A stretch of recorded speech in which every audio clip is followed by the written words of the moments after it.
Whenever you do something, whenever you're with a group of people, are you the person who likes to be in control?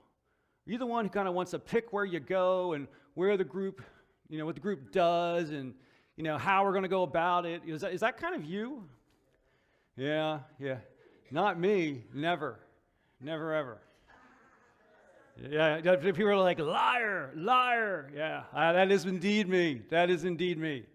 But I find that, even if you're not a person who wants to kind of be in control of the whole group, there are things we want to be in control of. Obviously we want to have, reasonable control over our lives. But one of the things that I find is that kind of one of the great dangers in life is that there are times where we think we have control over things where we don't. Because the reality is that we can't really control most of the biggest things in life. The main thing we can control is how we respond to things in life. We can certainly make choices, but we can't control what gas costs, right? What heating fuel costs, what electricity costs, things that are huge impacts on our lives. Right? If you work for a company, you can't control whether your boss decides to do a cutback, right? And even for me, when I worked for myself for so many years, I'd had clients I'd had for years, and we had solid contracts, and you think it's just another renewal coming up. And suddenly they've decided that they don't want to use contractors anymore. Can't control that. The reality is that the biggest things in life are pretty hard to actually have control over. In fact, we really don't have control over. We can only control how we respond to it. And as long as we recognize that we don't have control, we'll be okay, because we're dealing with reality. Danger arises when we are convinced we have control over things that we don't actually have control over. So we're continuing our series, Healing What Hurts, and today what I want to talk about is this issue of control. Now remember that the core thing that we're kind of walking throughout this series is that this issue of unresolved pain, that most of us are carrying some hurt, some pain that has happened sometime in our past. Often it's tied to when we were kids, the way we were raised, the influence of somebody who's was difficult in our lives. And we reach a point where we can live our lives, but if we haven't dealt with those issues, we kind of remain trapped by that pain. So kind of one of the kind of most important quests in life is to identify those things, deal with the issues, and then suddenly we find that although dealing with those issues can be really, really hard, when we deal with them, things begin to change in a really good way. But that healing doesn't happen by accident. It has to be intentional. It has to be something that we intentionally undertake. And so throughout this series, what we've been talking about are kind of steps and processes that I've certainly seen work in my life, and I've seen work in lots of other people's lives. And one of the things that we talked about last week, in fact, our focus last week, was this recognition that although the initial hurt, the initial harm, is probably not your fault, probably not my fault, but it still affects us. And as a result, we start to develop habits and behaviors and relationships that aren't really good for us, because they're all ways of trying to cope with that thing we haven't dealt with. And so what we talked about last week was kind of how can we deal with that? What kind of good things can we intentionally add into our lives? What kind of bad habits can we let go of? What kind of coping habits that are actually quite bad for us have we grabbed onto? And what kind of relationships have we brought into our lives that are actually quite harmful? We said we'd kind of do some work to kind of get rid of all those. But what I want to kind of talk about today is a little bit more on that issue. Because the thing that I have found is that as I worked through in the past, the issues that I was dealing with, I would start to kind of make progress, I would start to do some good things, but then there was always kind of just one more thing. I mean, yeah, I know this one's not really good for me, but I can manage this one. I mean, I've let go of all those others, but this one, yeah, it's not good for me, but I have it under control. That even though I know it's not something that's got good for me, I'm convinced that I don't have to let go of this one. I mean, it's not ideal. It's not perfect. It's not something I'd really want in my life. It's not something I'd want people to know about. But I've got it. I'm okay. And that really kind of is at the heart of what I want to talk about today, is that issue of control, that what I call the illusion of control. That we convince ourselves that it is indeed under control, but it's not. And what I would like to argue is the one you think you can control is the most dangerous one in your life. The one you think that I can still keep this in my life, and this again might be a relationship that you know is bad, it might be a habit that is bad. That delusion that it's under control presents the greatest danger. And I think that's the one that we have to be most intentional about handing over to God. That's the one that as long as we keep trying to control it, we're going to have good days. Maybe we cut back today. Maybe we speak to that person a little bit less today. But then the stress rises up or something happens. And that's the one we automatically turn to. Or it's that person that we've been trying to help for years and years, and it keeps costing me so much, and they kind of keep throw it in my face. But no, this time they'll listen to me. And it starts to tear my life apart because of that relationship. They're the ones we have to really turn over to God. So as we walk through this today, as we talk about this today, I wanted to look at a narrative from the Old Testament, like way back to not quite in the beginning, but like 11 chapters later in Genesis 12.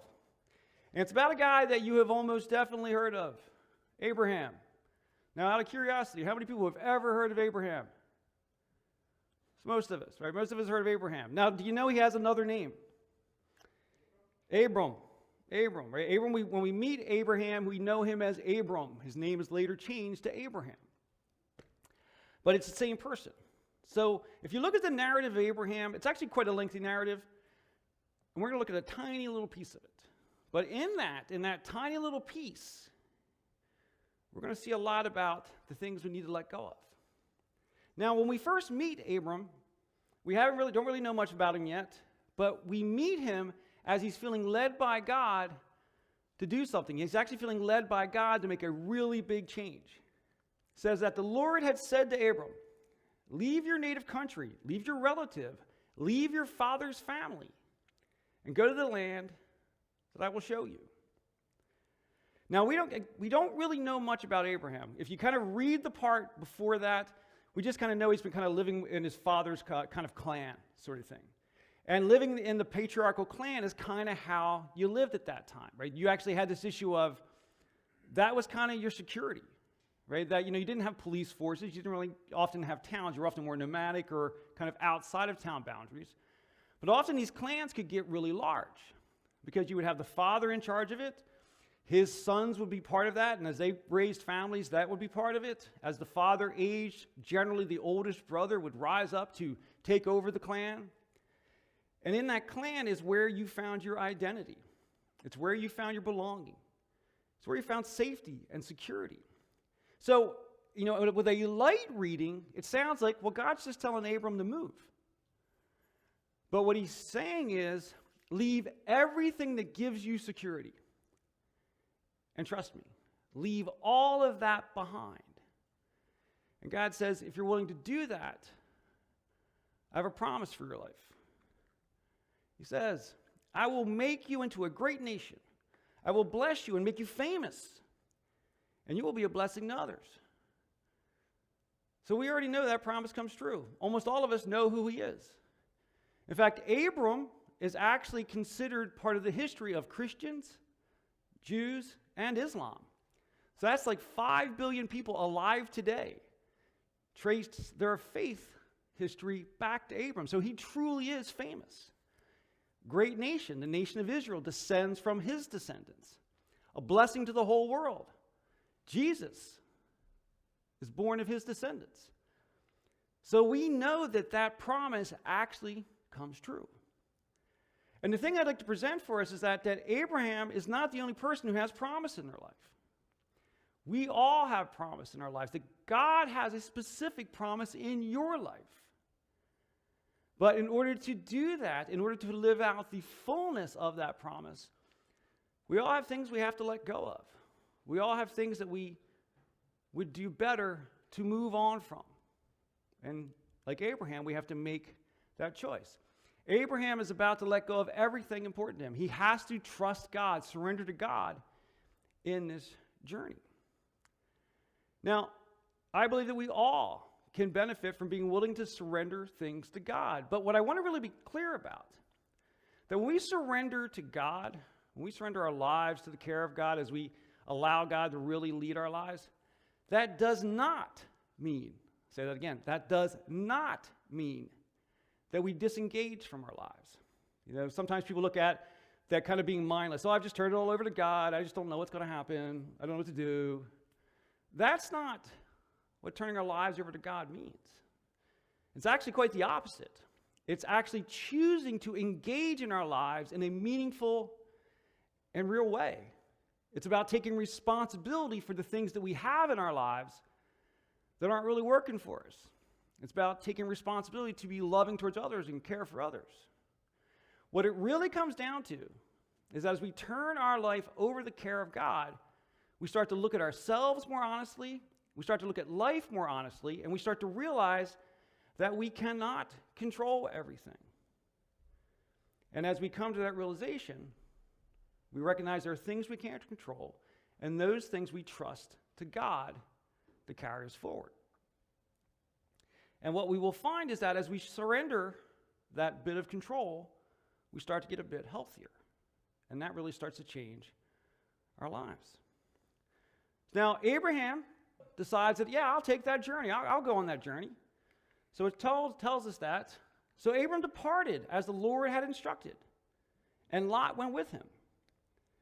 Now, we'll talk more about Lot in just a second, but before we get to that, I want to look at the next piece. Next piece. Abram was 75 years old when he left Haran. You know, as we talk about things like changing and bringing change to our lives, it's very easy to say that, you know, I'm past the point in my life where I can really make changes. You know, that's for young people. And, you know, young's kind of the sliding scale sort of thing, right? But, you know, teenagers, people in their 20s, whatever.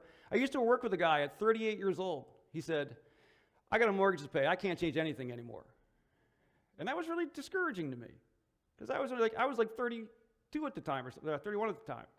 And it's like, I don't plan to stop growing and changing in 7 years.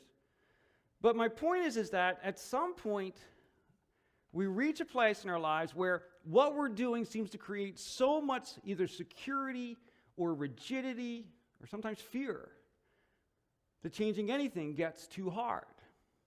And the point I want to make is that Abram was 75 years old. And he was asked to make a huge change. Because I don't think that most of us are asked to make changes at the scale that Abram is. He is literally leaving everything behind to go into the wilderness. But I think that most of us have changes we could make that would help us to live better, to really get closer to fulfilling the call and promise that God has in our lives. So now Abram decides that he's heading out on the journey, and let's see what he takes with him, because this is a really important point. It says as he heads out, he took his wife, Sarai, that's good, right? His nephew Lot, all his wealth, his livestock, all the people he had taken into his household in Haran, and headed for the land of Canaan. Now, taking his wife, that makes a lot of sense, right? You know, it's part of his responsibility. We know he didn't have any children, so he couldn't take any children with him. When it talks about the people in his household, part of wealth at that time was a lot less about money and much more about things like livestock and so forth. And that takes a lot of people to take care of. So part of your wealth was that there were people who were in your household. You know, and this wasn't a traditional employee situation, right? They actually kind of lived with you and you fed them and cared for them. That was kind of the relationship. They did the work and you cared for them. So he's taking all these people with him. But notice, he's taking his nephew Lot with him. Wasn't he told to leave some things behind? Well, he's told to leave his country behind. Well, yeah, he's heading out on the road, so he's going to leave his country behind. But it also says leave your relatives behind and your father's family.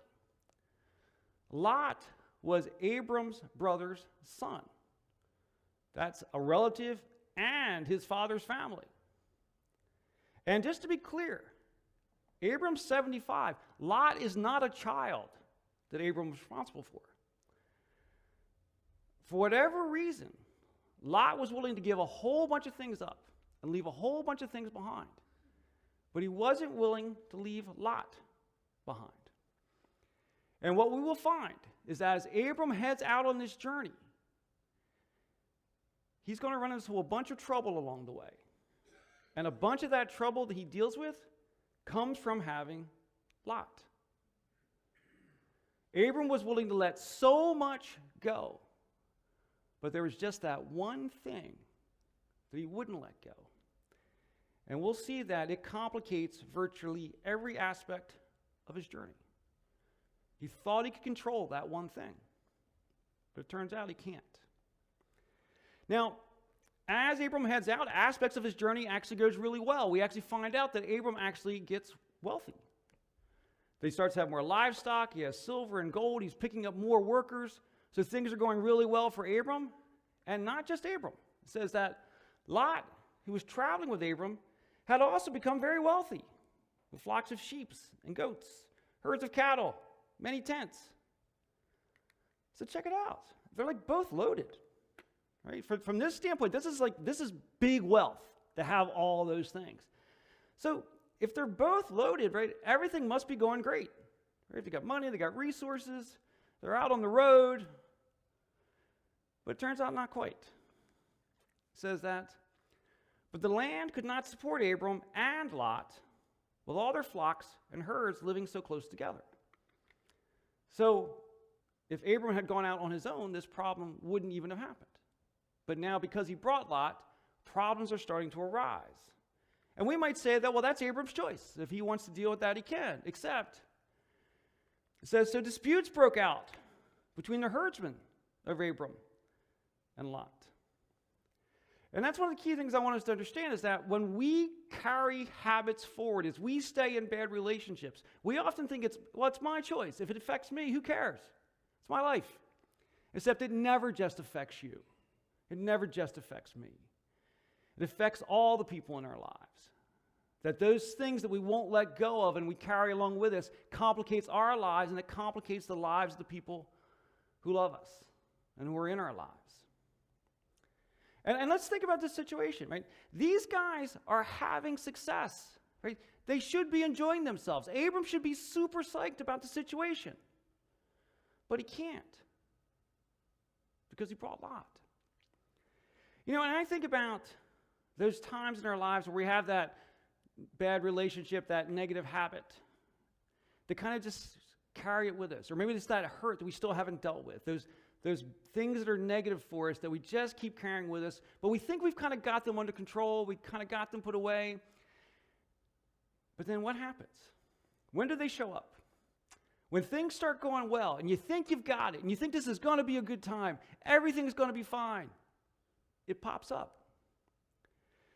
Those things that we don't deal with, the habits, the hurts, the difficult person, what they do is they kind of sit like a poison that walks around with us. It seems to just kind of sit there waiting for when the good things happen to kind of jump in and kind of ruin it. I mean, think of those times where things should have been going so well, but because there was that issue you just wouldn't deal with, it just kind of keeps popping up. Because just like Abram, we didn't leave it behind. Now, you know, I imagine that Abram gave himself good reasons for not leaving Lot behind. But if you read through the whole narrative, what we find is that Lot seems to be a guy who kind of always has issues. That he's a guy who's kind of just seems to be kind of difficult, pretty selfish. He disregards the needs of other people. He's rude. He's actually very rude. He always wants a little more, always feels like he deserves a bigger piece than other people. And I doubt very much all of that suddenly happened after Abram left. I would think it's very likely that Lot had been like that the whole time. And so Abram looked at all that, and what did he say? I know he's a problem, but I can control him, right? Once I get him into a different environment, he'll be different, right? Once we have more money, more happiness, more success, he'll be different. I'll be different. But there's an old saying, right? Everywhere I go, there I am. Right? By bringing Lot, he brought all of the toxicity that came with Lot. By bringing that habit forward, by carrying that hurt with us, by continuing to interact with a person who is really bad for us, who's abusive towards us, who's critical of us, who doesn't support important changes we're trying to make. When we do that, we bring everything with us that goes with that. And that continues to impact and affect our lives and the lives of others around us. So finally, after all this, Abram looks around and says, you know what? Maybe this was a mistake. Maybe we need to split up. And so Abram says to Lot, okay, I think it's time. I think it's time to split up. And this gives us some huge insight into Lot's character. Right? Abram is much older. Abram has clearly cared for Lot. When Abram says to Lot, hey, I think we should split up, you choose where you want to go and I'll go the other way. What Lot should have done is said, no, you choose and I'll go the other way. But that's not what Lot did. Lot looked around and noticed that in one direction things didn't look so good. But in the other direction, there's lush land, there's water, there's rich green fields for all of his stock. It turns out there's a pretty happening city off in the distance there as well. And Lot says, I want to go that way. And he does. So Lot chooses the good stuff for himself and leaves Abram to deal with the rest. So now, as Lot moves away, it seems like everything should be good. Right now, they finally split up. But there is a reality that even when we split up from something that's toxic for us, again, our hurts, our habits, people, the longer we wait to do that, the longer the effects of that relationship are going to carry on. Abram has waited years to deal with this issue. Now, it is important. He did deal with it, and that's super, super important. But because he has waited so long to deal with it, even as he separates himself, the ongoing impact continues to hit him. Because as Lot heads off in that direction, he finds a city called Sodom. There's some stories about Sodom. Right? And Lot kind of likes it near Sodom. And he thinks it's going to be wonderful, that I've got the best of everything. My animals and my workers have great fields, but I got this kind of happening city where I can go to. But Lot's not a very careful person. Lot decides to settle in the middle of a war. And so there are kingdoms at battle at this point. And so what happens is that as Lot's hanging out there, Sodom gets attacked by a warring kingdom. And as they come in, they do what ancient armies did. They took everything and everybody. Which means they took Lot. Because it tells us that the attackers also captured Lot, Abram's nephew, who lived in Sodom, and carried off everything he owned. So now here's Lot again, finding himself in trouble because of the choices that he's made. Now, as Abram hears this, what do you think Abram's going to do? Is Abram going to say, well, you know, that's Lot. Lot does that sort of thing. That's his problem. It's not my problem. No, right? Abram's going to do what he always does. When Abram heard that his nephew Lot had been captured, he mobilized the 318 trained men had been born into his household. So Abram had actually reached the point that he was so big and so wealthy, he effectively had his own army that had been trained for battle to protect them. So he sends those people in. But now none of this is really Abram's issue, but because he's carried Lot along, he's kind of got to deal with it. Now the good news is that these warriors head in and they do successfully reach Lot and they free Lot. And they don't just get Lot back, they get all the stuff back well. So it seems like everything is fine. But here's the thing. This is a war. Abram sent 318 men in. How likely is it that 318 came back? Extraordinarily unlikely. So the choices that Abram has made by keeping Lot nearby for so long Certainly cost Abram because he's now lost some of his soldiers, but it cost those soldiers even more, and it cost those soldiers' family even more. Basically, the choices we make, the longer it takes for us to deal with them, the more expensive they get. They get more expensive in terms of our future and our lives, and they bleed further and further into the lives of the people around us.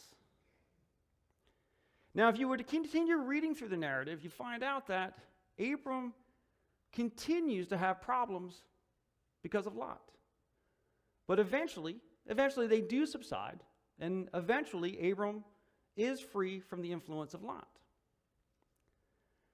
But the question I would like to put to all of us is, who or what is your lot? Who or what is my lot?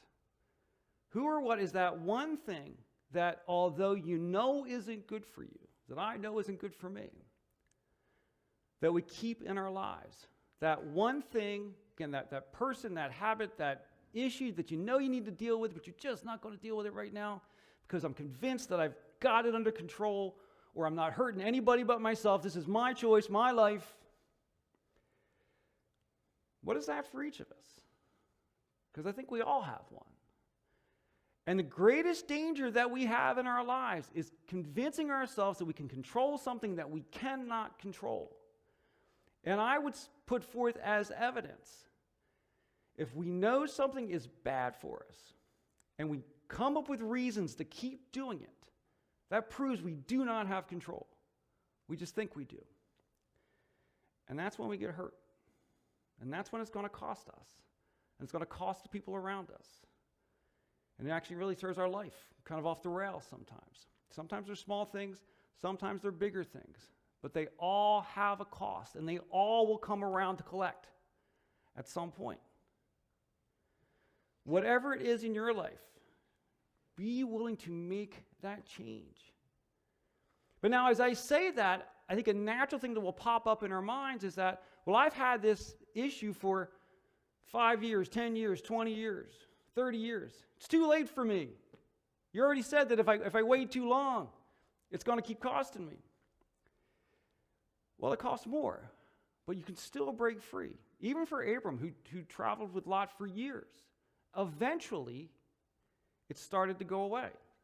But in order for that to happen, he had to make the change. So we don't want to say that it's just been so long it's not worth changing anymore. It's always worth changing. You know, I know guys who get sober in their 70s, right? It's always worth changing. Things always get better. They don't always get perfect, but they get better when we face the things we need to face. It's never too late. Sooner is better, but it is never too late. Because the thing that I want to really put forward is that Abram is not the only person that God has a great promise for. God has a great promise for you. It may not look like Abram's, it probably wouldn't look like Abram's, but it's something really special for you. And God wants to put that into your life, and He wants you to live in the fullness of that. But as long as we hang on to those things that we need to let go of, we're never going to live in the fullness of it. I mean, God is gracious and God is patient, and He will wait for you. But the longer we take to deal with our issues, the more it's going to actually rob us of the things that we can have. So let's just make that choice. Just take that time and say, man, I know I need to move past this. Today I'm going to make that decision. I'm going to get the help I need. I'm going to go to talk to someone who can help me. I'm going to get into a group that can help me. I'll see a doctor, a counselor, whatever that is. Or maybe I'll just stop taking phone calls from that person who just harasses me all the time. Or I'm going to separate myself from someone who is just constantly tearing my life down. You know, or I'm just going to stop listening to them, if that's possible, if that would work for you. But don't fall into the trap of thinking that we can control it, because it will rob us of the most important promises that God offers in our lives. So let's make the change we need to. I'm not perfect. Shocking. I get it. I'm not perfect. But there are changes I need to make too. You know, and I'm actually really taking this seriously to really kind of go through that inventory of the things I need to do. I'd encourage all of us to just look at it. And please hear me. This is not said with condemnation or accusation. just a shared human being, a human being sharing my experiences with you, that we can all do a little better by just examining what is hurting us and being willing to make those changes.